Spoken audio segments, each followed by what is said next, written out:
بسم اللہ الرحمن الرحیم۔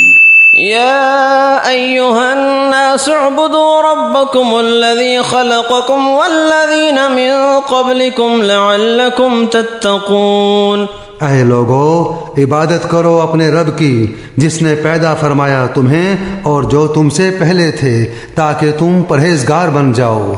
حاشیہ نمبر 29۔ ان آیات میں اسلام کے بنیادی مقاصد یعنی توحید، صداقت قرآن اور حقانیت نبوت وغیرہ پر ایمان لانے کی دعوت دی جا رہی ہے۔ اسلام کیونکہ کسی خاص قوم، ملک اور وقت کا دین نہیں بلکہ تمام بنی نوع انسان کا تا قیام قیامت دین ہے، اس لیے عام خطاب سے دعوت دی جا رہی ہے، یا ایھا الناس، اے تمام انسانوں۔ حاشیہ نمبر 30۔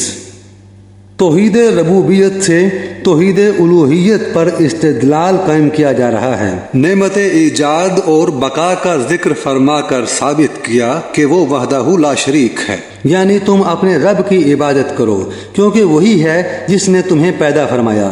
اگر وہ کرم نہ فرماتا تو تم فنا کی دنیا سے وجود کی دنیا میں کیسے آ سکتے؟ پھر اس نے مزید کرم یہ فرمایا کہ تمہیں پیدا کر کے تمہارے آرام و آسائش اور حیات و بقا کے سارے سامان خود فراہم کر دیے۔ اگر وہ تمہیں صرف پیدا کر کے چھوڑ دیتا اور اپنے لطف و عنایت سے تمہارے رزق اور آسائش کا انتظام نہ فرماتا تو تم پیدا ہوتے ہی ہلاک ہو جاتے۔ اب جب کہ تمہارا وجود بھی اسی کے کرم کا صدقہ ہے اور تمہاری زندگی اور بقا بھی اسی کی نظر رحمت کی محتاج ہے اور کسی دوسرے کا اس میں کوئی حصہ نہیں، جب ایجاد و ربوبیت میں وہ وحدہ لا شریک ہے تو الوہیت میں کون اس کا شریک ہو سکتا ہے؟ جب لا خالق الا اللہ اور لا رب الا اللہ کو تسلیم کرنے میں انکار کی گنجائش نہیں تو لا محالہ لا الہ الا اللہ بھی تسلیم کرنا پڑے گا، اور جب اس پر ایمان محکم ہو گیا تو لا معبود الا اللہ پر بھی یقین راسخ ہو جائے گا۔ تو ثابت ہوا کہ عبادت کے لائق صرف وہی ذات پاک ہے جو ہر لحاظ سے وحدہ لا شریک ہے۔ توحید کے نازک اور پیچیدہ مسئلہ پر قرآن کا استدلال آپ نے ملاحظہ فرما لیا، کتنا فطری، کتنا سادہ ہے، اس کے باوجود کتنا مؤثر اور یقین پرور ہے۔ ایک ان پڑھ عامی، ایک عالم، ایک محقق اور اسرار کائنات کے سمندر کا ماہر غواص، سب یکساں طور پر اپنی اپنی سمجھ کے مطابق اس سے مستفید ہو سکتے ہیں۔ اس کے مقابلہ میں فلسفہ و حکمت کے صحائف میں توحید کے دلائل پڑھیے۔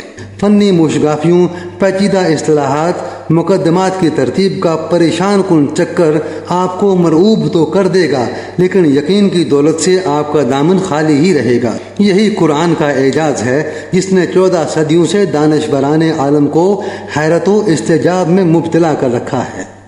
الذي جعل لكم الأرض فراشا والسماء بناء وأنزل من السماء ماء فأخرج به من الثمرات رزقا لكم فلا تجعلوا لله أندادا وأنتم تعلمون۔ وہ جس نے بنایا تمہارے لیے زمین کو بچھونا اور آسمان کو عمارت اور اتارا آسمان سے پانی، پھر نکالے اس سے کچھ پھل تمہارے کھانے کے لیے، پس نہ ٹھہراؤ اللہ کے لیے مد مقابل اور تم جانتے ہو۔ حاشیہ نمبر 31۔ اس کا مفرد ندن ہے جس کا معنی ہے المثل المناوی، یعنی وہ شخص جو کسی جیسا بھی ہو اور مخالف بھی ہو۔ مشرکین کے بتوں کو انداد کیوں کہا گیا؟ اس کی وجہ علامہ بیضاوی تحریر فرماتے ہیں لأنہم لما ترکوا عبادتہ الی عبادتها وسموها آلہۃ، کیونکہ انہوں نے اللہ تعالیٰ کی عبادت چھوڑ دی تھی اور صرف ان بتوں کی عبادت ہی کرتے تھے اور ان کو الہ یعنی خدا بھی کہتے تھے۔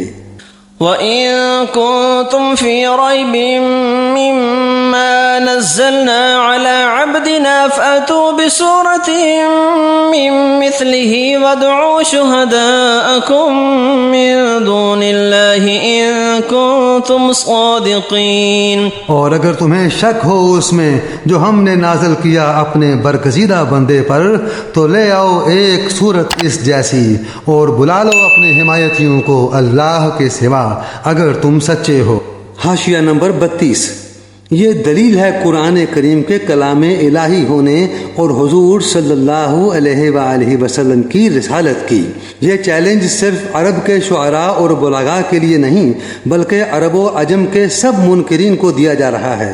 اسلام کے دشمنوں کے لیے یہ کتنا آسان طریقہ تھا کہ 3 آیت کی ایک صورت بنا کر قرآن کے اس چیلنج کا جواب دے دیتے اور اس طرح قرآن، نبوت اور اسلام کی صداقت اور عظمت کو یکدم ختم کر کے بیک کرشمہ سحکار کا منظر دکھا دیتے۔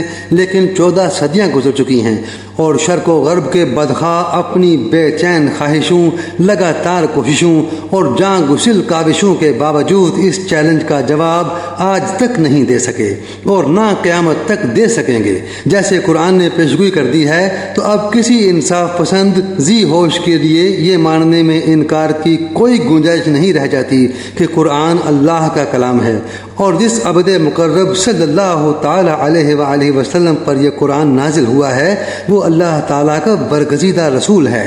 اس ایک آیت میں قرآن کے کلام الہی ہونے اور حضور سرور عالم صلی اللہ علیہ وآلہ وسلم کے رسول ہونے کی ایسی دلیل پیش فرما دی جس کے سامنے بڑے بڑے سرکش مخالفوں کی گردنیں جھک گئیں۔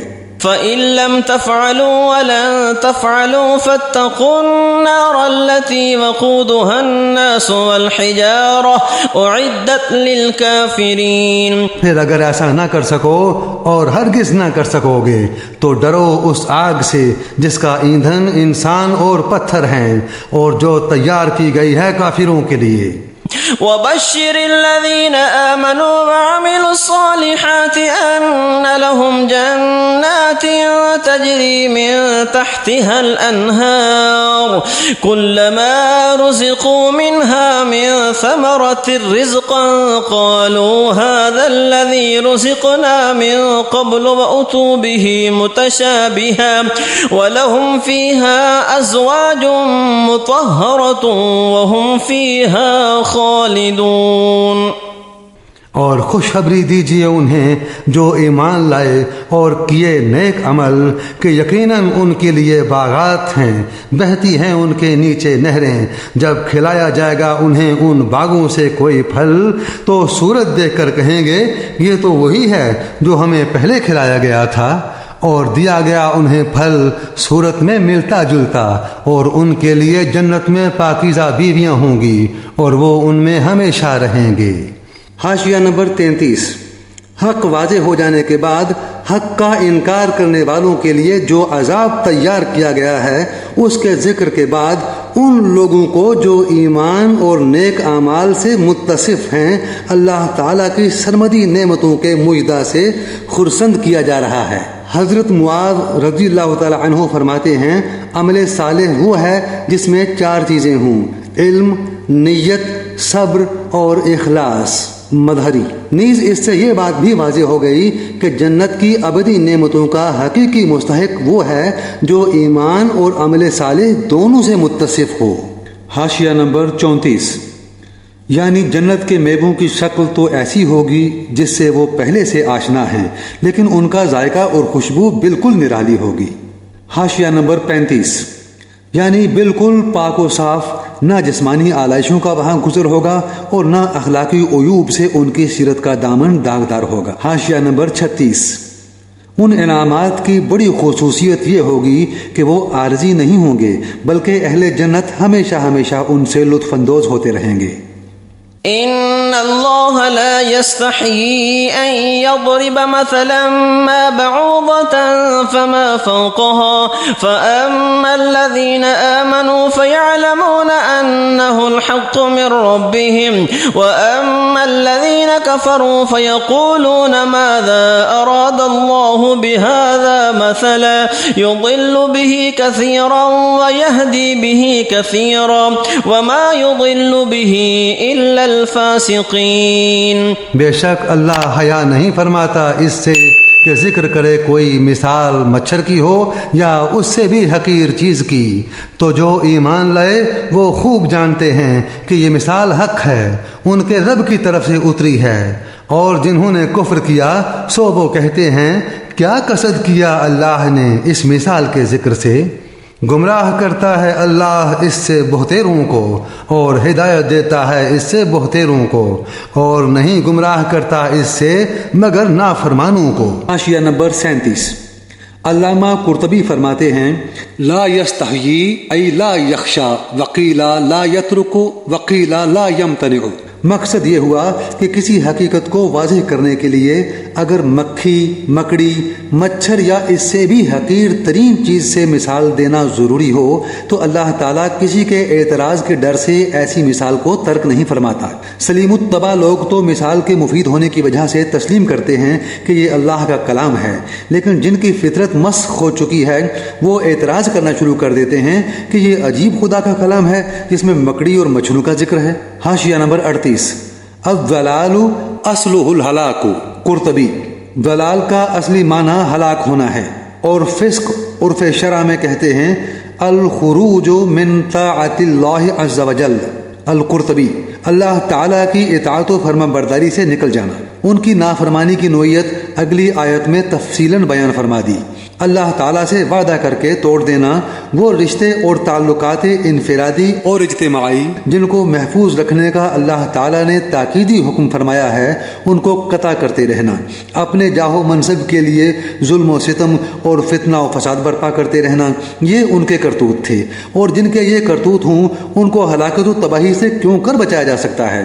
عارف رومی رحمۃ اللہ تعالی علیہ فرماتے ہیں نقد میثاق و شکست تو بہا موجب لعنت شود در انتہا۔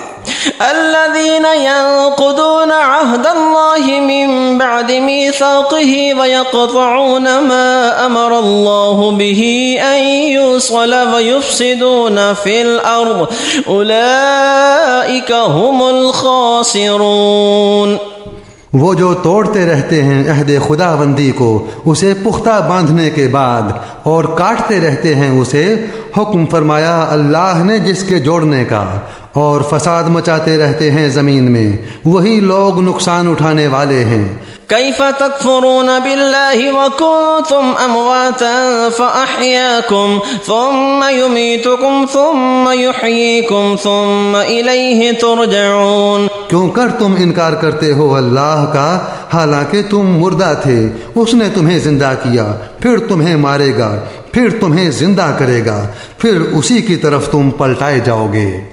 حاشیہ نمبر 39۔ ازراہ حیرت و تعجب کفار سے پوچھا جا رہا ہے کہ اتنی آفاقی اور انفسی ظاہری اور باطنی دلیلوں کے باوجود وہ کفر کی جرت کیسے کر رہے ہیں۔ حاشیہ نمبر 40۔